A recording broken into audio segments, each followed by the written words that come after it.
నాలాంటి వ్యక్తి, ఏమి తెలియని వ్యక్తిని నేను ఇంత కదపగలిగినప్పుడు, ఇంత పోరాటం చేయగలిగినప్పుడు, మనందరం సమిష్టిగా ఒక చోటకు వస్తే ఎంత శక్తి ఉంటుంది, ఎంత మార్పును తీసుకురాగలం. Kindly think it all.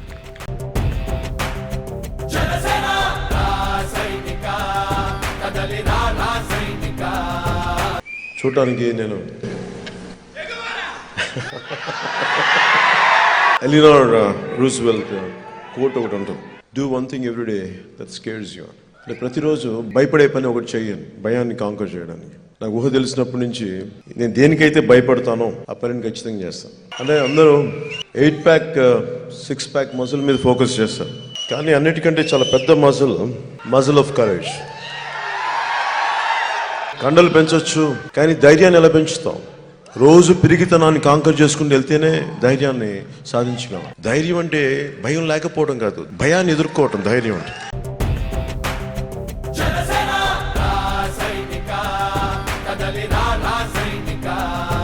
తప్పులు చేసే వాళ్ళకి శిక్షలు పడాలి, కానీ మన దురదృష్టం తప్పులు చేసే వాళ్ళేమో అధికారంలో కూర్చుంటారు, నిజాయితీగా ఉండే వాళ్ళేమో చట్టం వాళ్ళని ఇబ్బంది పెడతా ఉంటారు. ఒక హ్యాండ్ఫుల్ ఆఫ్ పీపుల్ వీళ్ళు కూర్చోబెట్టి మన భవిష్యత్తు నిర్దేశిస్తారు. వీళ్ళు సవ్యంగా ఉంటే బాగుంటుంది, కానీ వీళ్ళు సవ్యంగా లేకుండా వీళ్ళు చేసే పబ్లిక్ పాలసీస్ మనకి ఇబ్బంది కలిగించే పరిస్థితులు ఉన్నప్పుడు చూస్తూ కూర్చోవాలా? అందరిలాగా కూర్చోబెట్టి ఆర్మ్ చైర్ యాక్టివిస్ట్ లాగా నాకు చాలా కోపాలు ఉంటాయి. చాలా సంవత్సరాల క్రితం సత్యాగ్రహి అనే సినిమా ఒకటి స్టార్ట్ చేసి, ఇప్పుడు నేను ఏమైతే చేస్తున్నానో నిజ జీవితంలో అది సత్యాగ్రహి సినిమా. ఆ రోజు ఎందుకు ఆపేసిన సినిమా అంటే, సినిమాలో పోరాటం చేసే పరిష్కారాలు దొరకవు, నిజ జీవితంలో వచ్చి పోరాటం చేయాలి. ఆ రోజున నేను సినిమాను ఆపేసినప్పుడు అందరూ అంత తిట్టారు, నీకు నిలకడలేదు, మాట్లాడుతావు, చేసేస్తావు అంటే ఆపేసిన నిజ జీవితంలో చేయడానికి.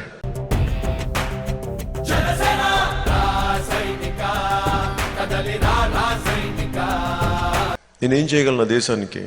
వయసు ఉన్నప్పుడు, పోరాటం చేయగలిగే శక్తి ఉన్నప్పుడు, నా 25 సంవత్సరాల జీవితాన్ని నా దేశం కోసం, మన సమాజం కోసం, మన రాష్ట్రాల కోసం, మానవత్వం కోసం పనిచేయాలని నిర్ణయించుకున్నాను. నేను పార్లమెంట్లో ఎట్లా అడుగు పెట్టానంటే, ఒక ఎంపీగా అడుగు పెట్టలేదు, లేదా ఒక గెస్ట్గా అడుగు పెట్టలేదు, ఒక పార్టీ నాయకుడిగా అడుగు పెట్టాను. అక్కడ ఆ సెంట్రల్ హాల్ చూస్తున్నప్పుడు నాకు ఏం గుర్తొచ్చిందంటే, ట్రస్ట్ విత్ డెస్టినీ నెహ్రూ గారి స్పీచ్ గుర్తొచ్చింది నాకు. ఇంత గొప్ప మహానుభావులు, త్యాగాలు చేసిన వ్యక్తులు, ఇలాంటి వ్యక్తులు ఉండగా ఇప్పుడు ఎలాంటి పార్లమెంటేరియన్స్ ఉన్నారు మనకంటే, డబ్బులతో ఓట్లు కొనేసి వెళ్ళిపోయిన వాళ్ళు, దౌర్జన్యంతో వెళ్ళిపోయిన వాళ్ళు, కొంతమంది నిజంగా కష్టపడాలని మిక్స్డ్.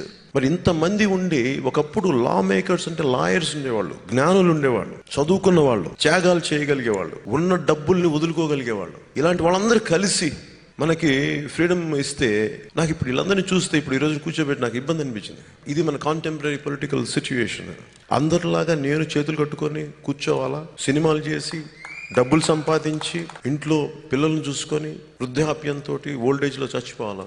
ఇవన్నీ కాకుండా వదిలేసి నాదైన పోరాటం చేయగలనా లేదా అని చెప్పి చాలా బలంగా నిర్ణయించుకున్నాను. That's what made me to establish Janasena.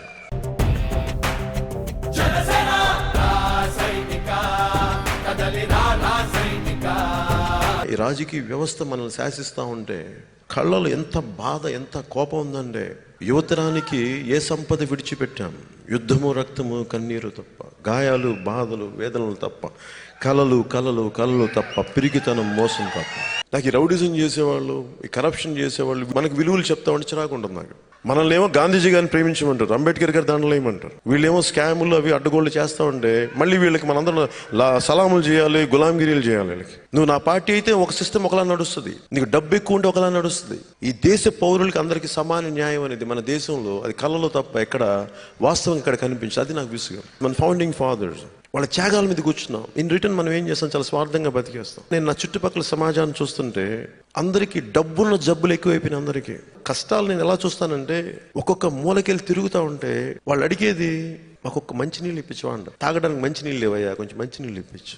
Adilabad తాండాలకు వెళ్ళండి, వాళ్ళు అడిగేది మాకు మంచినీళ్ళు ఇప్పించామేమో. చాలా బేసిక్ సమస్యలు. ఇక్కడ డబ్బున్న వాళ్ళ జబ్బులు అనిపిస్తుంది నాకు. ఇవన్నీ ఎక్కువ అయిపోయి, మీకు సుఖాలు ఎక్కువైపోయి ఒక్కొక్కళ్ళకి నాకు అసహ్యం వేసింది. నా చుట్టుపక్కల సమాజాన్ని చూస్తే, వైద్యానికి నోచుకోలేని మనుషులను చూసి, ఒక పూట తిండి లేని దొరకని మనుషుల్ని చూసి, ఇక్కడ నా చుట్టుపక్కల సమాజాన్ని చూసి నాకు అసహ్యం వేసింది. అందుకు నేను ఎప్పుడు బయటకు వచ్చేవాడిని కాదు. ఎందుకు రాను బయటికి ఫంక్షన్స్ కంటే? ఎంత తాగుతావు, ఎంత తిరుగుతారు? ఇంతమంది త్యాగాల మీద మనం ఈ ఫ్రీడమ్ని మనం సంపాదిస్తే,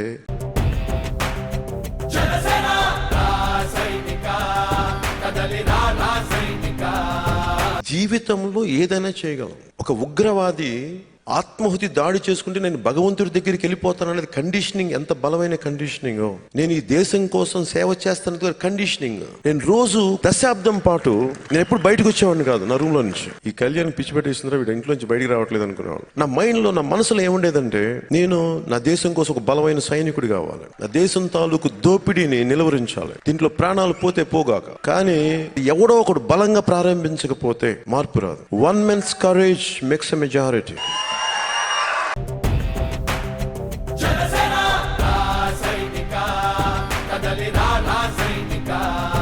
పాలిటిక్స్ గొప్ప తెలివితేటలు అవసరం లేదు. You need lot of courage, you need lot of commitment, you need strong will. ఈ దోపిడీని అరికట్టాలి. Nothing but conditioning. మనందరం ఒకటే స్థాయి వ్యక్తులు, ఒకటే రక్తం, ఒకటే రకమైన అవయవాలు. ఒక ముఖ్యమంత్రి, ఒక ప్రధానమంత్రి, పెద్ద స్థాయి నాయకులు వాళ్ళేం దిగుచ్చారంటే ప్రత్యేకమైన పుట్టారా? వాళ్ళు అందరూ మనలాంటి పుట్టుకే పుట్టారు. బట్ వాళ్ళకి మనకి ఏంటి తేడా అంటే it is all about conditioning your brain, conditioning your heart. చాలా బలంగా ఉండాలి. నేనేం చేశాను, ఒక 10 years దశాబ్దం I condition myself. Biological changes వచ్చేస్తాయి. ఎంత బయలాజికల్ చేంజెస్ వస్తాయి. యద్భావం తద్భవతి. As a man think so I say. నువ్వు ఎలా ఆలోచిస్తావు అలా తయారవుతావు. సో నా థాట్స్ నేను చూస్ చేసుకున్నాను. ఆ రోజు చేసుకున్నప్పుడు నేను అనుకున్నాను, నన్ను చాలా మంది తిడతారు, నా మీద చాలా మంది దాడులు చేస్తారు, నువ్వు తట్టుకోగలవా? కోప్పడకుండా తట్టుకోగలవు. 10 నెలలు జైల్లో పెట్టండి, తొక్కండి, కొట్టండి. ఎందుకంటే నాకు Nelson Mandela long walk to freedom చదువుతున్నప్పుడు చిన్నపాటి సెల్లో ఆయన ఏంటి హోల్డ్ చేసిందంటే ఆ ఇన్విక్టస్ అనే ఒక చిన్నపాటి పోయాం. అంటే ఎన్ని కష్టాలను తట్టుకొని నిలబడని చెప్పి కండిషన్. 25 years 20 సంవత్సరాల పైన ఒక వ్యక్తి చిన్నపాటి జైల్లో ఉండి కూర్చొని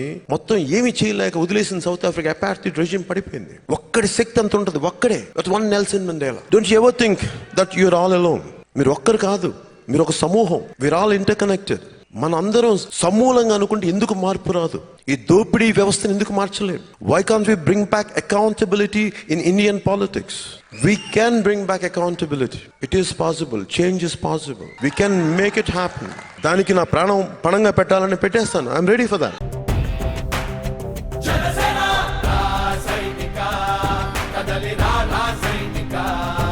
ఏరు పారుతా ఉంటే దాంట్లో అంత విద్యుత్ శక్తి ఉంటుందని మనం నమ్ముతావా? అది ట్యాప్ చేసే వరకు. అలాగే ఇంతమంది యువతలో ఎంత శక్తి ఉందో ఎవరికి తెలుసు? You have to tap your own inner core. దేశాన్ని మార్చే శక్తి, వ్యవస్థని మార్చే శక్తి, అవినీతి వ్యవస్థను తరిమి కొట్టే శక్తి. ఈ జనరేషన్ మీద నాకు అంత నమ్మకం. నా జనరేషన్ జరిగిన తప్పులు నా వచ్చే జనరేషన్ నేను ఇవ్వకూడదు. నేను ఒకటే నిర్ణయించుకున్న పాలిటిక్స్ వచ్చేటప్పుడు, ఎందుకు రా నీకు పాలిటిక్స్? మా అమ్మంటే మా అమ్మ కూడా చెప్పా, నాకు నా బిడ్డల జనరేషన్ కి ఇంకా వ్యవస్థ అధ్వానం అయిపోయి 60-70 ఏళ్ల వయసులో నేను ఏమి నిస్సహాయతోటి I don't want to regret myself. నా కాన్షియన్స్ కోసం నేను వచ్చాను పాలిటిక్స్. నా ఆత్మసాక్షికి సమాధానం చెప్పుకోవడానికి వచ్చాను.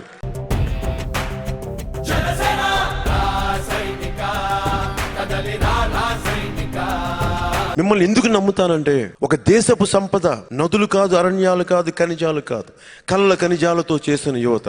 వారే ఈ దేశ భవిష్యత్తుకు నావికులు. We take pride in your journey. ఎంత కష్టపడ్డారో మీరు ఇక్కడ రావడానికి, ఎన్ని సమస్యలు తీసుకున్నారు, ఎన్ని చిత్కారాలు పొందారు, ఎంబసీస్ లో ఎన్ని అవమానాలు పొందారు, కష్టపడి ఇమిగ్రేషన్కి దాటుకొని వచ్చి ఉద్యోగం సంపాదించి ఇంటికి తిరిగి డబ్బులు పంపించడం. ఇది మీ అచీవ్మెంట్. ఇది మేము మిమ్మల్ని కాపాడకపోతే ఎట్లా?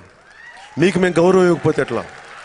మీరు ఇంత దేశం నుంచి తిరిగి వచ్చేటప్పటికి రేపొద్దున భవిష్యత్తులో, ఈ రోజున ఇమిగ్రేషన్ పాలసీ చాలా హార్డ్ అండ్ పాలసీ అని అనుకున్నా, టఫ్ పాలసీ. రేపొద్దున అసలు మీరు అందరూ ఉండకూడదని మనకి మిగతా దేశాల వల్ల అంటే,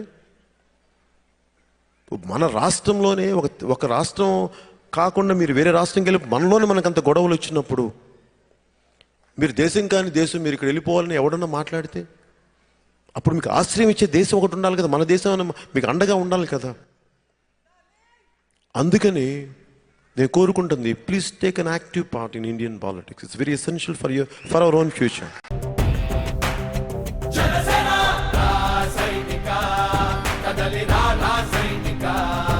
మీకు ఇక్కడ అవసరం లేదు, నాకు అమెరికా అవసరం లేదు. నేను భారతదేశం రావాలంటే మిమ్మల్ని వెల్కమ్ చేసే పరిస్థితులు భారతదేశంలో ఉండాలని కోరుకున్నాను. మీరు భయపడే పరిస్థితులు ఉండకూడదు. రావాలంటే కాదు, మీకు ఒక అండ ఉండాలి వెనకాల. ఈరోజు పవన్ కళ్యాణ్ ఉండొచ్చు, ఎల్లుండి ఉండకపోవచ్చు. వ్యవస్థ నమ్మాలి, సిస్టమ్స్ నమ్మాలి. ఇండియాలో చంపేసిన సిస్టమ్స్ ని, వ్యక్తులు, ముఖ్యమంత్రి తెలిస్తే ఒకలా ఉంటుంది సిస్టమ్. ఇది మారాలి. అవును, నేను ఎందుకు వచ్చాను 25 years కంటే సిస్టమ్స్ మారటానికి, సిస్టమ్స్ ని బలైపోతం చేయడానికి, పవన్ కళ్యాణ్ బలం అవడానికి, సిస్టమ్స్ ని బలపడటానికి. పవన్ కళ్యాణ్ తాలూకు శక్తి భారతదేశంలో ఉండే సిస్టమ్స్ కరెక్ట్ చేయడం. మన రాజ్యాంగంలో ఏ సిస్టమ్స్ అయితే పెట్టారో దాన్ని బలోపేతం చేయడానికి. అది నా కళ. ఇది ఒక లాంగ్ టర్మ్, దీర్ఘకాలిక పోరాటం. ఇది నాట్ ఫర్ జస్ట్ 2019. ఒక 25 years మీరు కాంట్రిబ్యూట్ చేయాలి. థాట్ కాంట్రిబ్యూషన్, మీ మైండ్ షేర్, అది నేను మించి కోరుకుంటా ఉన్నాను.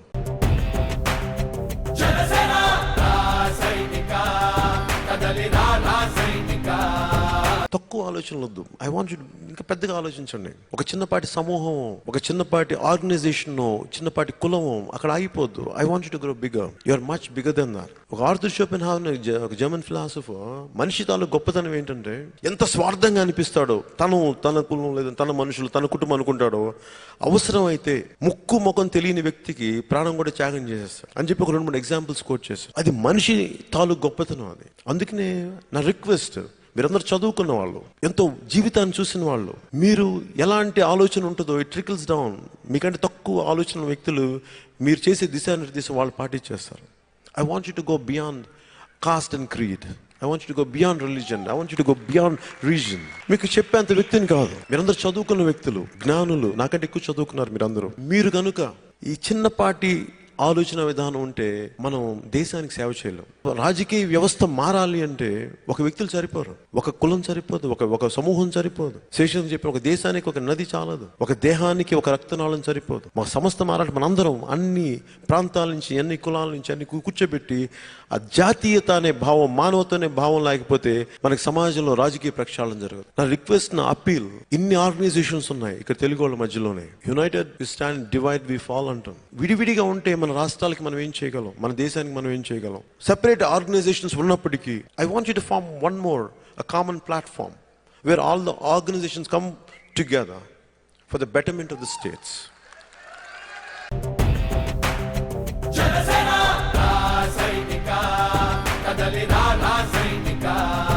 మన సమూహంగా మన శక్తి సరిపోదు. రేపు పొద్దున మీకు టఫ్ ఇమిగ్రేషన్ పాలసీ వచ్చినప్పుడు ఈ ఆర్గనైజేషన్ సెపరేట్గా వచ్చి ఆర్గనైజేషన్ తప్ప అందరికి సమానంగా వస్తుంది. ఆలోచించుకోండి. ఎందుకంటే నేను మన అరకు ఏజెన్సీ ఏరియాకి వెళ్ళినప్పుడు 6 వీధులు, చిన్నపాటి గ్రామం. ఆ గ్రామంలో 3 గ్రూపులు 4 గ్రూపులు ఉన్నాయి. ఎందుకంటే వాళ్ళు మాకంటే తక్కువ కాస్ట్ అండి, వీళ్ళంటే మాకు ఎక్కువ కాస్ట్, మేము పడదు, వీళ్ళకి మాకు పడదని. నేను వాళ్ళు ఒకటే అడిగాను, మీకు డెంగ్యూ ఫీవర్ వస్తే మిమ్మల్ని అందరికి ఎట్లా చేస్తారు? అప్పుడు అన్న మలేరియా ఫీవర్ వస్తే అందరం కలిపి హాస్పిటల్కి వెళ్తాం, మరి ఇప్పుడు ఎందుకు మీరు కలవరు అని అన్నాను. ఇదేం సూచిస్తుందంటే మానవ నైజంలో మనందరం సమస్య అప్పుడు అందరం కలుస్తాం. ఉపద్రవాలు వచ్చినప్పుడు ఎందుకు అంటున్నాను, ఉపద్రవాల కోసం వెయిట్ చేయాలా? Let us come together, let us unite, let us get united. కలుద్దాం.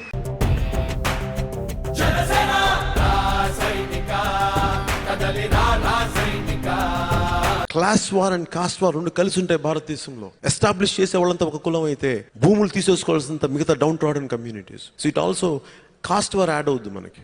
అందువల్ల చాలా జాగ్రత్తగా చేయాలి. మన ఇండియన్ పొలిటికల్ పబ్లిక్ పాలసీ కానీ వ్యవస్థ కానీ ఎంత కష్టంగా ఉంటుందంటే ముళ్ళ కంచి మీద ఆరేసిన చీరలు అండి, చాలా సున్నితంగా తీయాలి, చాలా సున్నితంగా మాట్లాడాలి. ఇది లేకపోతే మన సోషల్ ఫ్యాబ్రిక్ దెబ్బతింటది, మన ఐక్యత దెబ్బతింటది. అది నా ఇంటెన్షన్.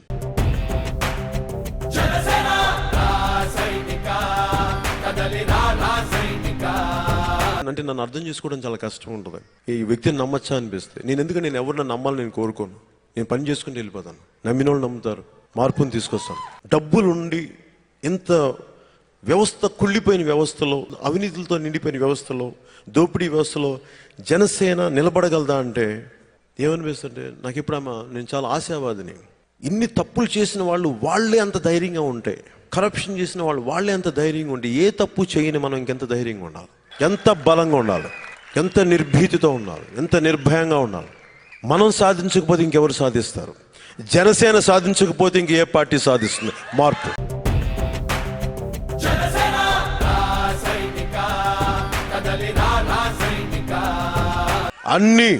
అందరికీ, ప్రతి ఒక్కరికి ఒక రోజున జనసేన పార్టీ భారతదేశంలో పతాకం ఎగరవేస్తుంది. I dream big. నువ్వు ఏదైతే బలంగా అనుకుంటావో జరిగిపోతుంది. నేను అనుకుంటున్నాను బలంగా, నేను పెద్ద కలగన్నాను, నా దేశం కోసం కలగన్నాను. పవన్ కళ్యాణ్ జీవితం బాగుండాలని కలగనలా, పవన్ కళ్యాణ్ సూపర్ స్టార్ అవ్వాలని కలగనలేదు. నా దేశం బాగుండాలని కలగన్నాను, నా ప్రజలు బాగుండాలని కలగన్నాను, లా అండ్ ఆర్డర్ చాలా బలంగా ఉండాలని కలగన్నాను. ఒక ఆడపిల్ల ఇంట్లో నుంచి బయటికి వెళ్తే క్షేమంగా తిరిగి వచ్చే అలాంటి సమాజాన్ని కలగన్నాను. ఒక చదువున్న యువత ఉద్యోగాలకి విదేశాలకు వెళ్ళటం కాదు, విదేశాల్లో ఉన్న యువత భారతదేశానికి రావాలి, వెంపర్లాడాలి. మన దేశాన్ని కొల్లగట్టడానికి వేరే దేశాల నుంచి వచ్చారు, కానీ మనం ఎప్పుడు కూడా వేరే దేశాలకు మనం కొల్లగట్టడానికి మనకు అవసరం లేదు. Will bring back the glory of our country. తీసుకొద్దాం మళ్ళీ మన దేశానికి వీసాకి రావాలంటే మనం ఆలోచిద్దాం, ఇవ్వాలా వద్దా అనేది. అలాంటి గొప్ప తీసుకుందాం. అబ్బాయి మేము ఇవ్వలేము, మాకు కొంచెం ఎంప్లాయ్మెంట్ కష్టంగా ఉంది, మా వాళ్ళకి తగ్గుతుంది, అప్పుడు మనం చెప్దాం. అలా ఆలోచిద్దాం. It's a matter of thought.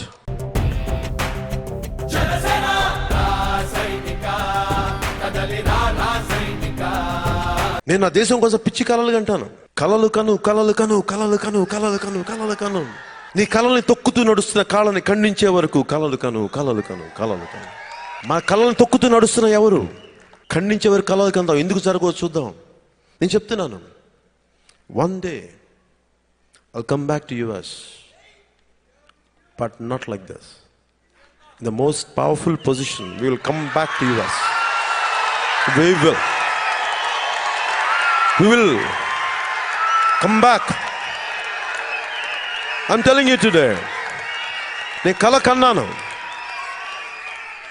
America నడిబొడ్డులో I'll come back. We'll talk about the glory of our country, to say that we are also a very glorious nation, with the most powerful nation. చిన్న కళలు ఎందుకు అన్నాం? నాకు 1000 కోట్లు దోపిడీ చేయాలని కళలు లేవు. నా కొడుకుని ముఖ్యమంత్రి చేయాలని కళలు లేవు. 1000 ఎకరాలు సంపాదించాలని కళలు లేవు.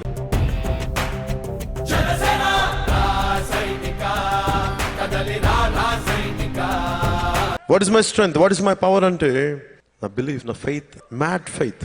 ఎంత ఫెయిత్ ఉంటుందంటే నేను సూపర్ స్టార్ అవ్వాలి, నాకు ఫెయిత్ రాదు. నా దేశం బాగుండాలి, పిచ్చి ఫెయిత్ ఉంటుంది. నాకు అందరూ బాగుండాలంటే ఫెయిత్ ఉంటుంది. నా స్నేహితులు ఒక్కలే బాగుండాలని కోరుకోదు, నా అందరూ బాగుండాలి, మనుషులందరూ బాగుండాలి, మా వాళ్ళు బాగుండాలి. One day let us sit back, we'll talk about the glory of our country in the heart of America. మీరు రండి, ఓట్లు వేయించండి. We'll fight for a change. We'll fight for a change. We'll bring the change.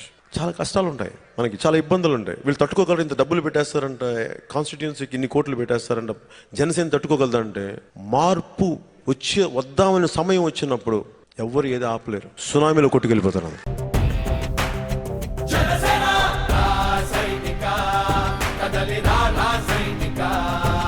ఇన్ని దెబ్బలు తీసిన వ్యక్తులకి అంత ధైర్యం ఉన్నప్పుడు, ఇన్ని అవకతవకలు జరిపిన వ్యక్తులకి ఎంత ధైర్యం ఉన్నప్పుడు, దేశాన్ని ప్రేమించే నాకు ఎంత పిచ్చి ధైర్యం ఉంటుందో మీరు ఎంత లెక్క కట్టినా లెక్క వేయలేరు. మీరు అంత పిచ్చి ధైర్యం ఉంటుంది. నా దేశం అంటే కంఠం కోసేసుకుంటాను, కుత్తు కట్ చేసుకుంటాను, పోతే నా దేశం బాగుండడం కొరకు. నాకు దేశం అంటే అంత పిచ్చి నాకు. ఎందుకంటే ఈ రోజు నాకు శరీరాన్ని ఇచ్చింది నా దేశం, నా పంచభూతాలు ఇచ్చింది నా దేశం. నా దేశం తాలూకు పంచభూతాలు ఇవి.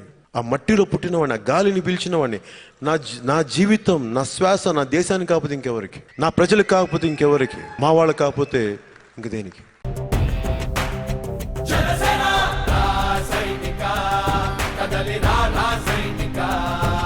కష్టాలు వచ్చినప్పుడు మేము ఒకటి చెప్తాను, రాహువు పట్టిన పట్టొక సెకండ్ అఖండమైన లోక బాంధవుడు అసలే లేకుండా పోతాడా? మూర్ఖుడు గడియారంలో ముళ్ళు కదలనీయకుంటే ధరాగమనం అంతటి తల కింద అయిపోతుందా? కుటిలాత్మల కూటమికి ఒక త్రుటి కాలం జయమొస్తే విశ్వ సృష్టి పరిణామం విచ్ఛిన్నమవుతుందా?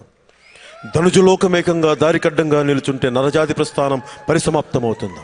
మనం గమ్యం పెట్టామంటే సాధించి తీరుతాం, కొట్టి తీరుతాం, గెలిచి తీరుతాం మనం.